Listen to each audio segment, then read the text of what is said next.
Oh, pauvre chou. Tu m'aimes pas? C'est pas grave. T'as le droit d'avoir des goûts de merde.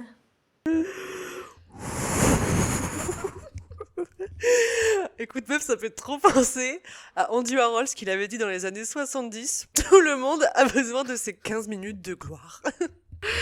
Je me dis, c'est qu'il y a un peu un désir narcissique en tout un chacun. Miss Flo, elle est apparue sur les réseaux après une perte de poids significative. Et là, son compte TikTok, il a escaladé. Et c'est encore difficile de savoir à ce jour si c'est grâce au malaise ambiant qu'elle dégage ou si c'est grâce à des filles comme elle qui souhaitent perdre du poids et rentrer davantage dans les codes de beauté. Ce qui est sûr, c'est qu'il y a comme un feeling de revanche de la grosse, à l'ego gonflé par une illusion de fausse célébrité et par quelques compliments bien placés. Bah, en fait, c'est ça, avec les réseaux sociaux, l'illusion de la célébrité, il est énorme. Et le concept de followers, idem. On a l'impression d'être important, de se faire remarquer, de sortir du lot. Et en fait, cette illusion, elle se manifeste uniquement que par des compteurs qui augmentent, de likes, de followers, de saves sur TikTok. On se sent exister alors qu'on est littéralement personne en fait. Miss Flo, c'est littéralement Madame Tout le Monde. Il y a un peu un côté sombre. Elle est dans son echo chamber. Echo Chamber, on pourrait dire, c'est un peu sa bulle où elle s'est créée un monde où tout ce qu'elle dit, c'est vrai, il y a que elle qui a raison et personne peut briser cette bulle-là, cette illusion de grandeur. C'est le culte de la banalité, comme du divertissement. Il y a un phénomène de narcissisation du quotidien, une genre de théâtralisation du néant. Quand Miss Flo, elle fait ses rôles action ou undies, elle subit en fait une délusion de grandeur. Et c'est là qu'on peut la rapprocher au personnage de Pearl, du film des studios A24. Le phénomène de narcissisme, il est encore exacerbé quand Miss Flo se montre en live sur TikTok. Elle attend en fait simplement qu'on vienne la nourrir d'attention. Et bon, elle est évidemment pas la seule, il y a énormément de gens qui font ça sur TikTok. Et en fait, toi, en tant que viewer, en envoyant des cadeaux et autres récompenses, ça se convertit en argent dans le vrai monde. On rend ça important et monétisable. On monétise le vide, le rien. On monétise avec l'argent, on gratifie avec l'argent, mais l'attention, en soi, pour les personnes comme Miss Flo, c'est aussi une forme de monnaie. Et ce qui est un peu fascinant, c'est de se demander qui la regarde, c'est qui tous ses followers. Et on peut se demander que l'on apprécie vraiment premier degré ou second degré son contenu. En tant que viewer, on est subjugué. Et avec cette subjugation et ces cadeaux, on nourrit le cycle du vide. Juste en restant quelques minutes sur un live sans intérêt d'un monsieur ou madame tout le monde. Miss Flo, elle a pour spécialité de filmer un événement banal du quotidien, le fameux exemple de l'imprimante, Qu'elle n'arrive pas à faire marcher. et qu'elle est obligée de retourner à Carrefour. Cet événement-là, ça nous prend 5 stories Instagram, mais où elle est vraiment impliquée et où elle attend qu'on soit tout aussi impliquée. Elle réussit à faire des phrases redondantes, à donner des détails inutiles et des détails qui sont déjà mentionnés. On voit qu'elle peut pas faire face à ces petites galères du quotidien sans prendre ça à cœur et sans nous le partager. Ces non-événements deviennent des aventures qui l'affectent profondément. Et ça se matérialise souvent par une colère, un énervement mal placé de sa part, comme l'événement encore à Columbus avec sa tasse à café. Ouais, elle avait acheté une tasse à café à Columbus. Elle nous avait bien précisé avant aussi qu'elle avait fait 1 heure et demie de voiture pour aller dans un centre commercial spécifique, machin, parce qu'il fallait qu'elle trouve quelque chose de spécifique. Bref, elle achète cette tasse à café Columbus. Il s'avère que quand elle est rentrée chez elle, elle s'est rendue compte que cette tasse était fêlée. Et elle avait posté 5 stories, mais vraiment sincèrement énervée. Énervée contre Columbus, donc c'est une chaîne, hein, c'est même pas un magasin indépendant. Puis énervée contre l'employé, puis contre le centre commercial, pourquoi pas contre la région, je sais pas où elle habite là. Elle est incapable en fait de gérer et de modérer ses émotions au quotidien. Et elle va jamais hésiter à hashtaguer, à taguer les entreprises pour essayer de les humilier, de leur faire comprendre qu'il y a un réel problème. Encore une fois, c'est une banalité. On pourrait dire qu'elle est trop jeune pour être une Karen. C'est pas le genre de Karen qu'on a l'habitude de voir, mais c'en est bien une en fait. C'est clairement qu'elle se sent attaquée personnellement par cet employé qui lui a intentionnellement donné une tasse défectueuse. Miss Flo prend tout à cœur et elle prend tout personnellement. Parce que ouais, dans sa tête, tout tourne autour d'elle et elle peut pas le concevoir autrement.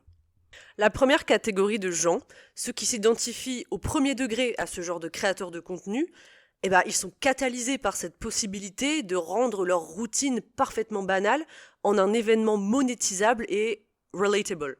C'est une routine à laquelle ils peuvent prétendre en fait. C'est une routine qu'ils peuvent s'offrir. Ils préfèrent regarder Miss Flo faire un haul undies qu'une influenceuse millionnaire qui présente des produits complètement inabordables pour ce viewer. Et la deuxième catégorie de gens, c'est ceux qui vont regarder ce contenu de Miss Flo de façon ironique et qui sont dépités, qui sont angoissés par ce vide filmé, et même pas mis en scène d'ailleurs, parce que c'est dénué d'effets, c'est dénué d'esthétique. On pourrait peut-être rapprocher les deux dans le sens que les deux catégories de viewers n'aiment pas voir ces influenceuses millionnaires toutes parfaites, toutes aseptisées. Donc il y a un peu un rapprochement, mais il y a quand même une intention différente dans la manière dont on la regarde. Ils sont subjugués en fait par le cynisme, ces gens de la deuxième catégorie, qu'est la vie de Miss Flo. Ils ont la sensation que ce contenu, c'est du gaspillage de ressources, c'est du gaspillage d'internet. Ma mère, elle dit, on réchauffe les océans pour ça. Ils n'en reviennent pas de la surconsommation qui se déroule devant leurs yeux. Miss Flo, soit dit en passant, qui est au chômage depuis des années, elle n'a pas de formation, elle n'a pas de baccalauréat, dont le mari travaille. On ne sait pas trop quel est le job de Bruno, mais je pense qu'on ne se risque pas d'avoir faux si on dit qu'il ne travaille pas dans une position haut placée. Elle achète un nombre incroyable d'objets, vêtements et autres soins de beauté par semaine. Pourquoi faire ? Pourquoi bien acheter des robes de soirée chez Pinky, pas une robe de soirée, plusieurs robes de soirée à paillettes, des pantalons à latex, des tenues de soirée quand elle sort pas. Pourquoi est-ce qu'elle s'achète des soins à 50 € chez Sephora ? Toutes ces choses-là qui nous paraissent absurdes pour son mode de vie. En fait, elle vit au milieu de la campagne du Sud-Ouest. Et ce qu'elle consomme, ça reflète pas du tout sa vie réelle. On dirait un peu qu'elle veut roleplay, qu'elle veut même cosplay et prétendre à une vie qui n'est pas de son rang. On peut s'imaginer qu'elle est influencée, littéralement, par ses influenceuses. On voit que Miss Flo, elle fait tout ce qu'elle peut pour se comporter du coup comme une influenceuse à succès. Jusqu'à son ton de voix. Renforcer la fibre capillaire de la racine jusqu'aux pointes. Ensuite, j'utilise l'après-shampoing indispensable pour démêler mes cheveux. Cette crème nourrissante. Où parfois on a l'impression d'écouter une présentatrice télé qui est en train de nous présenter son gratin de chou-fleur. Ces poses qu'elle essaie de reproduire dans les photos, elle tente cruellement de se conformer et elle agit par mimétisme. Mais malheureusement pour elle et pour nous, elle manque terriblement de charisme et elle exécute ses codes visuels, cette esthétique de façon bancale. Comme Pearl, qui porte de magnifiques robes dans sa grange parce qu'elle est persuadée d'être une star. Miss Flo enfile la parure de l'influenceuse à succès qu'elle pense être. Miss Flo, elle achète la tiraille, mais elle attend que ce monde de paillettes lui tombe dessus. On rappelle, elle travaille pas, elle fournit pas d'efforts dans son contenu. On parlera plus tard du fait que la qualité de son contenu n'a absolument pas évolué en 3 ans de présence sur les réseaux, avec un nombre quand même assez notable de followers. Au jour où on tourne cette vidéo, elle a à peu près 100 000 sur TikTok. Donc elle fournit pas d'efforts dans son contenu, elle fournit pas d'efforts dans le travail qu'elle devrait fournir, et elle n'en fournit pas non plus dans son couple.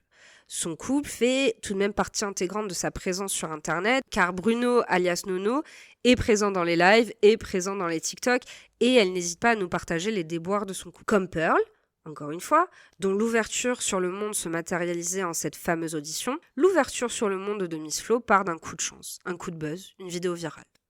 Elle n'a pas su, malheureusement, capitaliser sur ce moment-là de viralité. Elle n'a pas su capitaliser sur ce moment de viralité et elle est aveuglée par les icônes. Ces icônes, c'est qui ? C'est ces autres influenceuses qui proposent du contenu de qualité pour une plus grande audience, qui, elles, travaillent, qui, elles, mettent une intention dans ce qu'elles proposent. Et du coup, elle est induite en erreur, tout comme Pearl. Mais qui va lui ouvrir les portes des paillettes si elle est incapable d'introspection ? Parce que Miss Flo, c'est vraiment la pro de « je te bloque ». Et c'est un peu comme Pearl, l'équivalent de Pearl, ce serait « je te tue », donc « je te bloque » égale « je te tue ». Un blocage un peu comme meurtre, comme solution finale.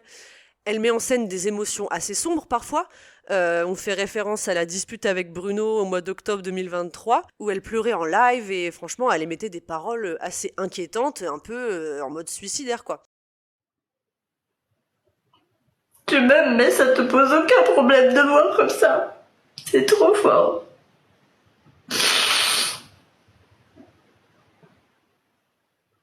Comme une adolescente, pour elle, le moindre petit événement qui lui convient pas, c'est la fin du monde. C'est le cerveau immature comme Pearl qui démontre des émotions disproportionnées par rapport à la situation. On sent que c'est une surréaction à peu près sincère. Il y a un manque de contrôle sur ses émotions et de comment elle les montre. Ça nous rappelle un peu la scène de Pearl qui danse et qui se fait éconduire par le jury. Miss Flo est incapable d'accepter que les gens pourraient ne pas l'aimer. Pour elle, une critique, même constructive, c'est un hater. Et donc, je bloque. Elle a même ses sbires qui, lors des lives, s'assurent qu'elle ne soit pas seule dans son trip narcissique. Ces sbires, c'est les modérateurs en fait. Elle se rend intouchable par la réalité. Essayez de briser le 4e mur et elle vous bloquera. Toute remarque est jugée comme commentaire haineux, même le plus innocent. Plus que d'être incapable, c'est même plus grave que cela. Pour elle, ça ne lui traverse même pas l'esprit qu'elle ait pu faire quelque chose de mal. Elle se sent toujours dans son bon droit, elle se sent toujours la plus belle, la plus créative, la plus adorée, ce qui renvoie en fait à la théâtralisation du néant. Pour elle, ces rôles actions sont hautement importants. Et elle ne se pose même pas la question de si ses followers vont en avoir quelque chose à foutre, parce que dans son cerveau, elle peut pas en fait concevoir que ce soit pas le cas. Comme Pearl, qui peut pas concevoir que sa danse ne puisse pas plaire, d'où sa réaction disproportionnée quand les jurys votent non. C'est un réel choc dans sa réalité que de ne pas plaire. Et du coup, pour revenir à ses réactions adolescentes vis-à-vis de ses problèmes de couple, par exemple, quand ça va pas avec Bruno, elle partage ses émotions fortes en ligne. Et on dirait qu'elle se sert un petit peu du fait de partager ses émotions pour faire du chantage affectif à Nono. On la voit en live pleurer dans tous ses états, elle a des hauts le cœur, elle nous dit que ça la rend malade, qu'elle est pas bien, qu'elle a pas dormi. Il y a même un moment où elle mettait des lunettes de soleil parce qu'elle avait pas dormi. Donc Miss Flo, elle adore dramatiser, elle adore nous montrer que rien ne va et que dès qu'il y a la moindre petite chose, son monde s'écroule. En live, on la voit, elle dramatise, elle se sent pas bien dès que Bruno il bouge d'un côté, qui la met pas en valeur. Si elle n'est pas de son bon profil au centre de la caméra, elle est pas bien. Miss Flo, il faut qu'elle ait son emplacement et il faut qu'elle soit mise sur son piédestal qu'elle a choisi d'elle-même. Et ça, c'est exactement dans le film, comme Pearl qui crie sur le garçon au milieu de la grange parce qu'il aimait le souhait de rentrer en ville, de rentrer chez lui, et donc de la laisser, elle, seule. C'est inacceptable. C'est réellement inacceptable. C'est un manque d'intelligence émotionnelle qu'elle a. L'audience de TikTok étant majoritairement adolescente, quand elle est en live, elle prend des conseils de vie par des ados. On rappelle que Miss Flo a 35 ans. C'est vrai parce que TikTok distribue des émotions fortes tout le temps et normalise cette pensée du tout blanc, tout noir. Il n'y a pas de nuance, il n'y a pas de réflexion, il n'y a pas le temps pour se calmer ou prendre du recul sur une situation. Parce que quand t'es sur TikTok, tu scrolles, t'as 5 secondes, t'es super excité, 50 secondes où peut-être tu vois un truc super triste. Donc en fait, t'as jamais le temps de prendre du recul et d'accepter les choses pour ce qu'elles sont. Et quand elle ouvre sa caméra, elle réfléchit pas, elle filme directement. C'est ça, en fait, Miss Flo, elle réagit toujours à chaud. Alors, est-ce qu'elle utilise ses sautes d'humeur pour augmenter son audience et ses vues ? Et donc, est-ce qu'elle utilise ses émotions fortes pour attirer du passage ? Est-ce que c'est une stratégie ? Nous, on a plutôt l'impression qu'elle se défoule et que rien n'est vraiment calculé, quoi. Et quand c'est calculé, de toute façon, ça se ressent parce que c'est pas terrible. Tout pour obtenir des réactions, qu'elle se rende compte ou non. Elle monétise ses larmes, elle monétise ses problèmes de couple. C'est une instrumentalisation des émotions et c'est sa seule menace. On retrouve les stratégies manipulatrices de Pearl qui éclatent en sanglots dès que quelque chose ne va pas dans son sens. Aussi, son contenu, il faut le dire, il évolue pas. À l'image de ses émotions, Miss Flo, elle stagne. Elle partage parfois du contenu qu'elle a produit il y a 2 ans, 3 ans, et il est clairement impossible de faire la différence avec le contenu actuel. Le contenu de 2023 ressemble au contenu de 2019. La plupart des influenceurs, on les voit évoluer. Et c'est d'ailleurs ce qui les rend intéressants, je pense, par rapport au public. C'est un peu ce Bildungsroman du mec qui part de rien et qui réussit à se créer une carrière. Chez Miss Flo, ne cherchez pas ça, vous ne le trouverez pas. On a des influenceurs qui apprennent de leurs erreurs, qui adoptent des codes nouveaux et qui s'améliorent, qui travaillent vraiment à leur image, mais pas Miss Flo. Il faut noter aussi, je pense que c'est important, l'isolement de Miss Flo et qu'on peut encore approcher à l'isolement de Pearl. Miss Flo, d'où elle vient du nord-est de la France. Elle est mariée depuis ses 18 ans, elle en a aujourd'hui 35. Et il y a 2 ans, elle et son mari Bruno ont tout plaqué. On sait pas vraiment d'ailleurs ce qu'ils ont plaqué de si important. Et ils ont décidé de s'installer dans la campagne autour de Cahors, dans un corps de ferme bien rustique, là, avoisinant la maison de vacances de ses parents. Donc Miss Flo a 35 ans et elle habite quasiment chez ses parents. Elle habite chez ses parents, en fait. On a la nature, le côté ferme, campagne, mais c'est pas glamour, quoi. Et souvent, elle monte son potager Et alors, ce qui nous fait se questionner, c'est que elle a l'air vachement bonne à ça, à cultiver ses petits légumes, à cultiver ses petites courgettes, là. Mais pourquoi est-ce qu'elle dédierait pas sa page à ce genre de contenu champêtre, un peu cottagecore? Ça peut se faire, enfin, elle trouverait une audience. Mais non. Et on peut croire que montrer son potager, ça lui satisferait pas son besoin d'attention sur sa personne. On peut pas s'intéresser à ses courgettes, il faut qu'on s'intéresse à Miss Flo. C'est ça. Et dans sa campagne, elle a pas d'amis. En même temps, ça fait sens parce qu'elle s'est complètement déplacée, elle habite à l'autre bout de la France, de là où elle vient. Donc, dans sa campagne, elle n'a pas d'amis. Et elle se plaint constamment de devoir rouler 1 heure en voiture pour atteindre une quelconque forme de civilisation. Récemment, elle s'est faite amie avec une abonnée, Amalia, sur qui elle jette clairement son dévolu. Cette fille a 25 ans, donc 10 ans de moins qu'elle. Elle habite en ville, elle est jolie, elle a un bébé, elle vit en couple dans une super belle maison moderne. Amalia, en fait, ça a l'air d'être la seule amie de Miss Flo. Et on ressent bien que la stabilité mentale de Miss Flo, elle dépend sur cette fille, en fait. Miss Flo se déverse sur elle. On voit bien dans les lives qu'elles font ensemble, pendant la crise de couple de Miss Flo par exemple, Amalia, qui pendant les lives joue clairement le rôle de médiatrice. Elle rationalise, elle répare les pots cassés, surtout certains propos de Miss Flo. On se rappelle d'un fameux live en voiture où Miss Flo a fait des remarques un peu déplacées sur les personnes noires. Et on se rappelle du visage d'Amalia paniquée à comment est-ce qu'elle va pouvoir rattraper les propos de sa copine. On voit un peu l'écart entre les deux mondes, je trouve. Ah ouais, c'est complètement ça. Miss Flo qui sait pas s'exprimer et qui en vient donc, comme tu viens de dire, à sortir des phrases problématiques. Et oui, Amalia, elle a beaucoup de patience, elle est très gentille et elle la corrige en fait. On voit en fait qu'Amalia a beaucoup plus de maturité émotionnelle que Miss Flo, malgré ses 10 ans de moins qu'elle.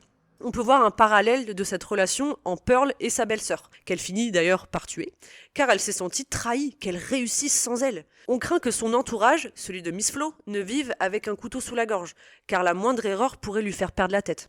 Même sans avoir commis d'erreur, son entourage, et plus particulièrement son mari, Nono, se fait constamment humilier, pour son plaisir à elle, et en live sur TikTok. Et pour en revenir à Nono, qui est quand même je sais pas si je pourrais dire ce terme, mais pour moi, c'est un peu le bouc émissaire de Miss Flo. Quand elle embête Nono en live et que Nono ose rétorquer, elle se pose toujours en position de victime et Nono n'a pas le droit d'exister indépendamment de la volonté de Miss Flo. Parce que Miss Flo, c'est aussi la reine de la victimisation. Rien n'est jamais sa faute. On décèle chez elle un déplacement continu de la responsabilité. On en revient au statut d'adolescent. Non, mais c'est bon.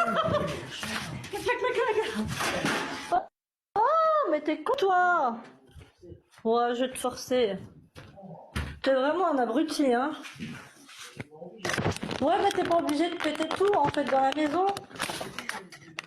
Oh, tu me fais chier, ça. Elle entretient moult relations parasociales. On dirait un peu qu'elle projette ce qu'elle aimerait être en adoptant les codes d'influenceuses, des grandes influenceuses. Et elle se rend pas compte qu'elle pourra jamais rattraper ces influenceuses-là. Elle essaie d'attirer l'attention de ces influenceuses qui, elles, ne lui rendraient jamais l'appareil. Et au travers de ces petits sponsors qu'elle spamme continuellement, on sent son désir d'accéder à la reconnaissance flatteuse et égocentrique du statut d'influenceur. Le seul problème, je pense, c'est que, encore une fois, le manque d'effort fait que Miss Flo n'atteindra pas ce statut-là. Elle a récemment d'ailleurs ouvert un mime qu'on interprète un peu comme une dernière tentative pour obtenir sa dose d'attention qui lui semble si vitale. Sur ce mime, pas de contenu explicitement sexuel, on y trouve toujours les mêmes poses ridicules. On pense surtout à la magnifique perruque foire-fouille en mode Crazy Horse de Wish, la fameuse lingerie Undies qui a été haulée quelques semaines avant sur TikTok, le teint blafard, le tout sur une lumière chirurgicale et anxiogène. Ici encore, aucun effort. Elle nous donne à voir son corps certes dénudé, mais dénué de toute sensualité. On n'est pas en train de body shamer en disant ça, parce qu'elle a un corps vraiment cool. Enfin, elle est bien foutue. Elle rentre dans les standards de beauté en soi. Voilà, elle rentre dans les standards de beauté au niveau de son poids, de sa corpulence, etc. Mais elle est incapable de se mettre en scène de façon sensuelle. Or, alors que sur TikTok, le voyeurisme de la banalité fonctionne, parce qu'il est gratuit et donc facilement accessible, ici, le viewer doit faire la démarche de s'investir et surtout de payer. Payer pour ce rien ? On l'a vu, c'était pour elle un espoir de faire du cash facile et rapide, mais quelques jours après le lancement tant teasé de sa page mime, elle met déjà le prix de l'abonnement à moins 20%. 25 € pour les mêmes photos fades et insipides qu'on essaye déjà d'éviter sur Instagram. Miss Flo a amassé en un mois une vingtaine d'abonnés. Et c'était visiblement pas assez pour elle, qui se plaignait qu'elle n'empochait que 20 € sur les 25 € d'abonnement. Son désir de célébrité semble insatiable et inaccessible. Pour conclure, ce genre de profil semble de plus en plus commun en fait sur Internet. Monsieur et Madame Tout-le-Monde ont trouvé leur plateforme et leur audience sur TikTok. Ça serait pas Miss Flo, ça serait n'importe qui. C'est juste que Miss Flo, c'est tellement évident, tous ces signes-là dont on a parlé, qu'on l'a pris en exemple et qu'elle nous fascine autant. Sur TikTok, on a un peu l'impression que le désir narcissique enfoui en tout à chacun, ces 15 minutes de gloire, a trouvé sa délivrance. La culture du vide et du non-effort, elle prolifère et elle trouve son consommateur en le viewer banal de TikTok. Et tant qu'il y a des followers, il n'y a pas besoin d'effort, il n'y a pas besoin d'amélioration dans le contenu.